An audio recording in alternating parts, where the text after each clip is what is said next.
Hello guys. Ah, Isang hindi magandang araw. Ang aga-aga ng ulan. Hindi na nagsawa sa magdamag. Ito na ang itsura ng site namin guys. Paano kami makapagtrabaho nito? Ayan, tingnan nyo guys. Ayan oh. Oh, 'di ba? Yung hukay niyan mula sa Pantay Lupa 300 3 meters. Lampas tao 'yun. Ngayon, ayan, puno ng tubig. Dulot ng ulan. Simula pa kagabi. O, ayan. Hindi rin kami basta-basta makapag-drain. Hindi namin magamit yung water pump. Gawa ng yung kanal na tatapunan namin ng tubig galing ng water pump, puno din ng tubig. Nagsabay ang baha. Tapos yung yung high tide. Mas mataas ang high tide kapag malakas ang ulan. Ayun, pandalawang araw namin tong wala kaming pasok. Hindi makapag-hukay yung bako. Paano siya mag-hukay?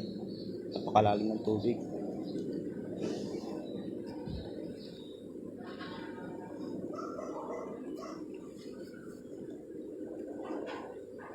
Gagawin sana namin dyan yung dalawang column pa. Pundasyon ng column. Tsaka yung mismong pedestal column. Tapos may tangke sa gitna. Yung water tank. Paano yan? Di pa namin alam kung kailan matatapos yung ulan. Yung napapabalitang bagyo.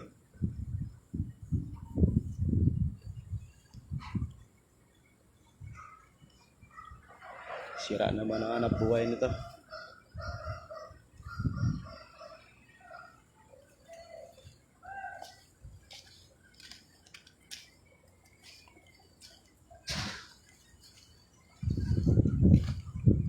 Nagmistulangan na to. Lawa. Man-made lake.